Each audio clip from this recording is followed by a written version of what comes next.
Movie की शुरुआत होती है नॉर्थ पैसिफिक ओशन में, एक बड़े से कचरे के ढेर के पास। यहाँ एक टीम ऑफ रिसर्चर्स आई है। इस टीम को लीड कर रही है सोफिया और उसके हस्बैंड क्रिस। इनका काम है ये देखना कि समुंदर का जीवन कचरे की वजह से कितना इफेक्ट हो रहा है। इसी दौरान इन्हें एक शार्क का सिग्नल मिलता है जो कि वो पिछले 1 साल से ट्रैक कर रहे थे। जब उन्हें पता चलता है कि वो शार्क उनके पास ही आ रही है, तब क्रिस के साथ 3 और डाइवर्स तुरंत अपने सूट्स पहनकर पानी में उतर जाते हैं। सोफिया कंट्रोल रूम में बैठी होती है और उन सबको मॉनिटर करके गाइड करती है। कुछ देर बाद डाइवर्स को एक स्पर्म व्हेल की लाश मिलती है। जैसे ही वो उसको क्लोजली देखने जाते हैं, अचानक से एक ग्रुप ऑफ शार्क्स आ जाता है। शार्क्स काफी डरे हुए लगते हैं, जैसे कि उनके पीछे कोई और बड़ी चीज हो। और फिर कुछ सेकंड्स बाद सामने आती है एक 7 मीटर लंबी फीमेल शार्क। वही शार्क जिसे सोफिया और क्रिस पिछले 1 साल से फॉलो कर रहे थे। वो जो शार्क आई थी उसका साइज देख के सब शॉक हो जाते हैं। सिर्फ कुछ महीने पहले वो शार्क सिर्फ 2 मीटर की थी और अब 7 मीटर की बन गई थी। क्रिस बहुत डर जाता है और कहता है कि हमें यहाँ से निकल जाना चाहिए, लेकिन सोफिया चाहती है कि उस शार्क का सैंपल लिया जाए। उसने उस शार्क का नाम रखा था लिलिथ। क्रिस मजबूरी में एक एरो से उस शार्क को चुबो देता है, लेकिन ये उसकी सबसे बड़ी गलती साबित होती है। लिलिथ गुस्से में आ जाती है और बहुत ही फास्ट स्पीड में डाइवर्स के आसपास घूमने लगती है। उनके रिएक्ट करने से पहले ही वो उन पे अटैक कर देती है और उन्हें काट काट कर मार डालती है। कंट्रोल रूम में बैठी सोफिया उनकी चीखने की आवाज़ सुनती है और बिल्कुल डर जाती है। वो तुरंत एक हार्पून उठाती है और पानी में कूद जाती है अपनी टीम को बचाने के लिए। कुछ मीटर नीचे जाने पर उसे अपने हस्बैंड क्रिस का कटा हुआ हाथ मिलता है। ये देखकर सोफिया का दिल हिल जाता है। तभी अचानक लिलिथ सामने आ जाती है और उस पर हमला करने आती है। सोफिया बच जाती है, लेकिन शार्क एक फिशिंग नेट में अटक जाती है और फिर भी सोफिया को खींचकर पानी के गहरे हिस्से में ले जाती है। ज्यादा प्रेशर होने की वजह से उसके कान के ईयर ड्रम्स फटने लगते हैं और वो दर्द से चीखने लगती है, लेकिन बेहोश होने से पहले वो किसी तरह फिशिंग नेट को काट देती है और अपने आप को बचाकर सरफेस तक पहुंच जाती है। सीन यहीं से कट होता है और कहानी 3 साल बाद दिखाई जाती है। अब सोफिया एक मैरीन सेंटर में काम करती है, लेकिन वो अभी तक अपने हस्बैंड की मौत के लिए खुद को ही ब्लेम करती रहती है और इस ट्रॉमा से निकल नहीं पाई। एक शाम उसके पास एक स्टूडेंट आती है जिसका नाम है माइका। वो कहती है कि वो सोफिया के काम की बहुत बड़ी फैन है। फिर माइका बताती है कि उसके ग्रुप ने भी उसी डेंजरस शार्क लिलिथ को ट्रैक किया है, जो अब इंसानों को मारने के लिए मशहूर हो गई है। सोफिया पहले तो मना कर देती है और कहती है कि वो इन सब में नहीं पढ़ना चाहती, लेकिन माइका उसे कन्विंस कर लेती है कि वो उसके प्राइवेट एनजीओ पर एक बार चले। अगला सीन एनजीओ में होता है, जहां माइका और उसके फ्रेंड्स पानी के जीवों की मदद करते हैं। यहाँ पर सोफिया की मुलाकात होती है बेन से, जो एक हैकर है और शार्क टैग्स को ट्रैक करने की कैपेबिलिटी रखती है। कंप्यूटर के थ्रू पता चलता है कि लिलिथ अब पेरिस के सीन रिवर में पहुंच गई है। ये सुनकर सोफिया हैरान हो जाती है, क्योंकि शार्क्स मीठे पानी में जिंदा नहीं रह सकती। लेकिन माइका समझाती है कि पॉल्यूशन और डर्टी ओशंस की वजह से कुछ शार्क्स ने एडप्ट करना सीख लिया है। माइका चाहती है कि उस बेचारी शार्क को फ्री कर दिया जाए, वरना वो बीमार होकर मर जाएगी। उसका आइडिया और आगे बढ़ता है। माइका चाहती है कि वो शार्क से कम्युनिकेशन करे, लेकिन सोफिया को ये बात बिल्कुल बकवास लगती है और वो गुस्से में वहां से चली जाती है। उस शाम घर आके भी सोफिया के दिमाग में शार्क ही घूमती रहती है। क्यूरोसिटी में वो ट्रैकिंग सिस्टम खोलती है और उसकी शौक होने की बारी आती है, क्योंकि सच में लिलिथ अब पेरिस पहुंच चुकी होती है। दूसरी तरफ माइका और बैन एक्टिविटिस्ट के साथ सीन रिवर पर जाते हैं ताकि लिलिथ को ढूंढ सके। वो लोग एक ब्रिज के नीचे रुकते हैं। माइका डिसाइड करती है कि वो अकेले पानी में डाइव करेगी। पानी में कुछ देर सर्च करने के बाद उसे एक कार मिलती है जो बड़े बड़े बाइट मार्क से भरी होती है। ये क्लियर हो जाता है कि ये सब लिलिथ नहीं किया है। बैन को पुलिस आती हुई दिख जाती है तो वो रोप खींचकर माइका को सिग्नल देती है, लेकिन माइका जिद्दी होती है और रोप छोड़ देती है, क्योंकि वो थोड़ा और देर रुकना चाहती है। माइका अपनी इन्वेस्टिगेशन में लगी रहती है। तभी उसे लगता है कि उसके आसपास कोई बड़ा सा क्रिएचर घूम रहा है। ये देखकर वो थोड़ा डर जाती है और फिर वापस सरफेस में आ जाती है। पुलिस तुरंत माइका को पकड़ लेती है और उसे ले जाती है। अगली सुबह पुलिस स्टेशन में एक कॉप जिसका नाम आदिल होता है, माइका से पूछता है कि वो नदी में क्या कर रही थी। माइका कहती है कि वो एक शार्क का पीछा कर रही थी, लेकिन आदिल उसकी बात पे बिल्कुल ट्रस्ट नहीं करता। तभी एक और ऑफिसर रूम में आता है और बताता है कि उनके पास एक इमरजेंसी केस है। दूसरी तरफ सोफिया नदी के पास शार्क को ट्रैक कर रही होती है। उसे एक छोटा लड़का किनारे खेलते हुए दिखाई देता है। सोफिया उसे तुरंत समझाती है कि यहाँ से दूर हो जाओ। थोड़ी देर बाद आदिल और माइका भी उसके पास आ जाते हैं। एक होमलेस आदमी को रात को बहुत ही बुरी तरह से मार दिया जाता है। पुलिस सोफिया को उसकी डेड बॉडी दिखाती है। सोफिया तुरंत समझ जाती है कि ये लिलित का काम है। आदिल सोफिया को पुलिस चीफ के पास ले जाता है। सोफिया उन्हें समझाने की कोशिश करती है कि सीन रिवर में एक बहुत बड़ी शार्क है, लेकिन चीफ को ये बात बिल्कुल इम्पॉसिबल लगती है। वो कहती है कि पहले अपनी थ्योरी का प्रूफ दो। बाद में आदिल और उसकी टीम डिसाइड करती है कि वो खुद रिवर में जाके शार्क को ढूंढेंगे। सोफिया उन्हें रोकने की कोशिश करती है और कहती है कि वो अपने डिवाइस से शार्क को ट्रैक कर सकती है, लेकिन आदिल बस उसकी फोटोज कैप्चर करना चाहता है। कुछ देर बाद वो ट्रैकिंग लोकेशन पर पहुंचते हैं और 3 डाइवर्स पानी में उतर जाते हैं। जैसे ही वो नीचे जाते हैं, उन्हें एक बड़ा डेड फिश मिलता है जिसका आधा बॉडी खाया हुआ होता है। उसी समय माइका दूर से ये सब देख रही होती है। उसे लगता है कि ये लोग शार्क को मार देंगे। उसके लिए वो बेन को कॉल करती है और बोलती है कि ट्रैकिंग डिवाइस ऑफ कर दे। बेन पहले मना करती है, लेकिन फिर अपने हैकिंग स्किल्स यूज करके डिवाइस को ऑफ कर देती है। पानी के अंदर डाइवर्स को एक ह्यूज चीज अपने आसपास घूमती महसूस होती है। वो डर जाते हैं, लेकिन उससे पहले कि कुछ बुरा हो, सोफिया और आदिल उनको तुरंत वापस बुलाते हैं क्योंकि ट्रैकर बंद हो गया था। डाइवर्स वापस आके बताते हैं कि उन्होंने कुछ देखा तो नहीं, पर शार्क की प्रेजेंस फील हुई थी। आदिल सोनार रिकॉर्डिंग चेक करता है और कंफर्म करता है कि लिलित वहीं पर है। उसी शाम माइका अपने सोशल मीडिया पर लाइव आती है और सबको बताती है कि सीन रिवर में शार्क है।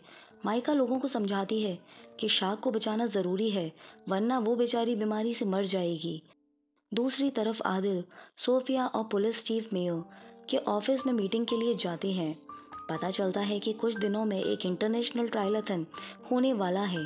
पेरिस के सीन रिवर के पास दुनिया भर के हज़ारों लोग इसमें आने वाले होते हैं। सोफिया मेयर को बताती है कि वहाँ एक डेंजरस शार्क है और उस इवेंट को कैंसिल करने का सजेस्ट करती है, लेकिन ज़िद्दी मेयर सीधा मना कर देती है। बोलती है कि इस इवेंट पर ऑलरेडी बहुत पैसे लग चुके हैं, इसलिए वो पुलिस को ऑर्डर करती है 24 घंटे के अंदर शार्क का प्रॉब्लम सॉल्व करो। ग्रुप डिसाइड करता है कि शार्क को मारना सही नहीं होगा, इसलिए वो उसे जिंदा पकड़ना चाहते हैं। सोफिया एक आइडिया देती है कि शार्क को ब्रिज के पास नशे वाली दवाई देकर बेहोश करना चाहिए। जब वो बेहोश हो जाए तब उसे नेशनल मैरीन सेंटर ले जा सकते हैं। इसी बीच बेन वहाँ वरीड फेस के साथ आ जाती है। वो बताती है कि शार्क एक्चुअली कैटाकॉम के पास है, जो एक ऐसी जगह है जहाँ डेड लोगों की बोन्स भरी पड़ी है। फिर बैन ये भी बताती है कि उसकी फ्रेंड माइका पागल सी हो गई है क्योंकि वो एक ग्रुप लेकर शार्क की तरफ जाने का प्लान बना रही है। सोफिया सोनार का यूज करके शार्क को अपने पास बुलाना चाहती है ताकि उसे बचा सके। बैन बताती है कि उसने ट्रैकर फिर से एक्टिवेट कर दिया है, जिससे अब उन्हें शार्क की एग्जैक्ट लोकेशन पता चलती रहेगी। शाम को सोफिया और पुलिस कैटाकॉम्स के डैमेज्ड एंट्री से अंदर पहुंचते हैं। वहां उन्हें कुछ पागल एक्टिविटिस्ट मिलते हैं जो एक बड़े पूल के आसपास खड़े होते हैं जहां पर शार्क मौजूद है। माइका बिना सोचे समझे सोनार लेकर पानी में चली जाती है। उसे शार्क को बचाना ही है। सोफिया और आदिल उस पर चिल्लाते हैं कि बाहर आ जाओ, लेकिन माइका नहीं सुनती। तभी एक बड़ा शार्क फिन उसके आसपास घूमता है और सभी लोग डर जाते हैं। फिर वो बेबी शार्क माइका के पास आता है और माइका उसे प्यार से टच करती है जैसे वो एक डॉग हो। माइका कहती है ये शार्क्स खतरनाक नहीं है, बल्कि इन्हें मदद की ज़रूरत है। आदिल को समझ आता है कि अटैक होने वाला है, तो वो तुरंत पानी में कूद जाता है। वो उसको पकड़ भी लेता है, लेकिन माइका खुद को छुड़ाकर आगे तैर जाती है। अगले ही पल लिलित पानी से बाहर आके माइका पर हमला करती है और उसे मार डालती है। ये सब देखकर आसपास के लोग शॉक हो जाते हैं और अपनी जान बचाने के लिए इधर उधर भाग जाते हैं। इस अफरा तफरी में कुछ एक्टिविस्ट और पुलिस वाले भी पानी में गिर जाते हैं। ज्यादा लोग तुरंत मर जाते हैं और कुछ के हाथ पैर कट जाते हैं। बेचारी बैन भी फिसलकर पूल में गिर जाती है और जब वो निकलने की कोशिश करती है तो गलती से उसके सर पर जोर से घुटना लग जाता है। इसी वजह से वो बेहोश हो जाती है और डूबकर मर जाती है। इसी दौरान ललित अपने ही बच्चे को फाड़ देती है, शायद इसलिए क्योंकि उसे पहले एक इंसान ने छू लिया था। इस घटना के बाद जो लोग बचे होते हैं उन्हें हॉस्पिटल ले जाया जाता है। सोफिया और पुलिस बाद में डेड शार्क की इन्वेस्टिगेशन करते हैं और पता लगाते हैं कि उसने अपने आप को नए तरीके से अडेप्ट कर लिया था। सोफिया एक शार्क का पेट काट के चेक करती है तो उसके अंदर छोटे छोटे बच्चे मिलते हैं। ये देख के तो वो बहुत ही शॉक हो जाती है क्योंकि वो शार्क खुद सिर्फ 1 महीने की थी। थोड़ा और रिसर्च करने के बाद सोफिया को समझ आता है कि ये शार्क बिना मेल के ही बच्चे पैदा कर रही है, मतलब इसे पार्टनर की बिल्कुल ज़रूरत नहीं है। तब उसे समझ आता है कि लिलित एक बिल्कुल नई स्पीशीज है जिसके बारे में पहले किसी को भी नॉलेज नहीं थी। सोफिया आदिल को बताती है कि अगर इन्हें जल्दी खत्म नहीं किया गया तो ये शार्क्स बहुत ही फास्ट बढ़ेंगे और पूरे समुद्र को बर्बाद कर देंगे। उसके बाद दोनों मेयर के ऑफिस जाके सिचुएशन समझते हैं, लेकिन इवेंट होने में सिर्फ 24 घंटे बचे होते हैं और मेयर रिफ्यूज कर देती है कैंसिल करने से। उसका कहना होता है कि मिलिट्री सब संभाल लेगी और टेंशन लेने की ज़रूरत नहीं है। ये सुन के सोफिया और आदिल बहुत गुस्सा हो जाते हैं क्योंकि मेयर को असली खतरा समझ ही नहीं आता। वे दोनों डिसाइड करते हैं कि अब उन्हें ही एक्शन लेना पड़ेगा। शाम को सोफिया और आदिल पुलिस स्टेशन जाते हैं। वहाँ वो सब पुलिस वालों को इकट्ठा करते हैं और 2 बॉम्ब एक्सपर्ट्स को भी बुलाते हैं। प्लान सिंपल था, पानी के अंदर जाके उन खतरनाक शार्क्स को उड़ा देना। अगले सीन में आदिल और सोफिया उस जगह पहुंचते हैं जहां लास्ट टाइम शार्क दिखाई गई थी और दोनों पानी में डाइव मार देते हैं। उनके मूवमेंट को एक टीम ऊपर से बोर्ड पर बैठे मॉनिटर कर रही होती है और उन्हें इंस्ट्रक्शंस दे रही थी। आदिल और सोफिया अपने साथ एक प्रोपेलर, लाइट्स और सोनार मशीन लेकर जाते हैं ताकि शार्क्स को एक जगह रोका जा सके। दोनों कई मिनट तक तैरते रहते हैं और आखिर में उन्हें लिलित की ब्रीडिंग स्पॉट मिल जाता है। लेकिन ये देखकर वो दोनों हिल जाते हैं, वहाँ सिर्फ एक नहीं बल्कि हजारों बेबी शार्क्स घूम रहे होते हैं। इसी बीच दूसरी तरफ ट्रायलेथन का कंपटीशन शुरू होने वाला होता है और समुंदर के किनारे एक ह्यूज क्राउड इकट्ठा हो जाता है। मेयर मीडिया से बात करके सबको आश्वासन देती है कि टेंशन की कोई बात नहीं। मेयर क्राउड को कन्विंस करती है कि टेंशन लेने की ज़रूरत नहीं।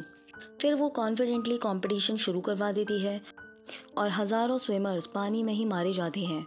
दूसरी तरफ सोफिया और आदिल पानी के अंदर अपना मिशन कंटिन्यू करते हैं और सोनार डिवाइस ऑन कर देते हैं। बॉम्ब एक्सपर्ट्स भी काम शुरू कर देते हैं और एक्सप्लोसिव लगाने लगते हैं। लेकिन जैसे ही उनमें से एक बटन प्रेस करने की कोशिश करता है, बेबी शार्क्स उस पर टूट पड़ते हैं और उसे फाड़ डालते हैं। सोफिया सबको कहती है कि बिल्कुल चुपचाप रहो, बस इसी तरह शार्क्स उन्हें इग्नोर करेंगे। लेकिन दूसरा बॉम्ब एक्सपर्ट घबरा जाता है और बटन दबा देता है। ये देखकर शार्क सीधा उसकी तरफ आती हैं और वो भी दर्दनाक मौत का शिकार हो जाता है। अब सिर्फ कुछ सेकंड्स बचे होते हैं। सोफिया तुरंत प्रोपेलर यूज करके आदिल को खतरे से बाहर खींच लेती है। दोनों मुश्किल से टाइम पर वहां से निकल जाते हैं। जैसे ही वो बाहर निकलते हैं, बॉम्ब ब्लास्ट हो जाता है और सारे बेबी शार्क्स मर जाते हैं। जैसे ही सरफेस पर आते हैं, सोफिया आदिल को बोट पर चढ़ा देती है, लेकिन खुद वापस पानी में कुछ चेक करने के लिए लौट जाती है। तभी अचानक रबल में से मदर शार्क निकल आती है और सोफिया का खून जम जाता है। डर के मारे वो तुरंत सरफेस पर आकर सबको वार्न करने की कोशिश करती है, लेकिन अब देर हो चुकी होती है। वो जायंट शार्क सीधा बोट को हवा में उछाल देती है। सब लोग इधर उधर गिर जाते हैं और फिर वो शार्क पुलिस वालों को एक एक करके खा जाती है। आखिर में सिर्फ सोफिया और आदिल बचे होते हैं। दोनों उल्टी हुई बोट पर चढ़ जाते हैं, लेकिन शार्क उन पर अटैक नहीं करती, बल्कि वो सीधा ट्राइथलन की तरफ बढ़ जाती है जहां हजारों स्विमर्स रिवर में तैर रहे होते हैं। और फिर एक हॉरिफाइंग सीन होता है। लिलित एक के बाद एक स्विमर्स पर हमला करना शुरू करती है। किनारे पर खड़े सब लोग और रिपोर्टर सिर्फ देखते रह जाते हैं। पानी धीरे धीरे लाल हो जाता है। थोड़ी देर बाद मिलिट्री वहां पहुंच जाती है। वो शार्क पर गोलियां बरसाना शुरू कर देते हैं। आदिल और सोफिया उन्हें रोकने की कोशिश करते हैं, लेकिन वो इतने दूर होते हैं कि उनकी आवाज़ किसी तक पहुंचती ही नहीं। तभी मदर शार्क अपनी तेज़ रफ्तार और स्मार्टनेस के साथ सारे बुलेट से बच जाती है। कुछ देर बाद आदिल और सोफिया को रेस्क्यू कर लिया जाता है, लेकिन आर्मी अपनी फायरिंग बंद नहीं करती। गोलियां चलते चलते गलती से पुराने एक्सप्लोसिव्स को हिट कर देती हैं जो यहाँ वर्ल्ड वॉर 2 के टाइम से पड़े थे। अचानक एक बड़ा धमाका होता है, ब्रिज उड़ जाता है और पानी का लेवल बहुत ही तेज़ हो जाता है। इस ब्लास्ट की वजह से किनारे पर खड़े लोग धुएं में घुट जाते हैं और बाकी लोग तेज फ्लड में बह जाते हैं। कुछ ही पलों में पूरा शहर पानी में डूब जाता है। हजारों लोगों की जान चली जाती है। आखिरी सीन में सोफिया बेहोश आदिल को घसीट कर ले जा रही होती है। तभी उसकी नज़र फिर से छोटी बेबी शार्क्स पर पड़ती है जो आसपास तैर रहे होते हैं और यहीं पर दिखाया जाता है कि अब पेरिस पूरी तरह तबाह हो चुका है और ये शार्क्स अब और भी ज़्यादा विनाश मचाने वाली हैं। पेरिस डूब गया, लेकिन कहानी यहीं खत्म नहीं होती। आपको क्या लगता है, शार्क्स का अगला शिकार कौन होगा? कमेंट में ज़रूर बताना। और हाँ, वीडियो पसंद आया है तो लाइक, शेयर और सब्सक्राइब करना मत भूलना।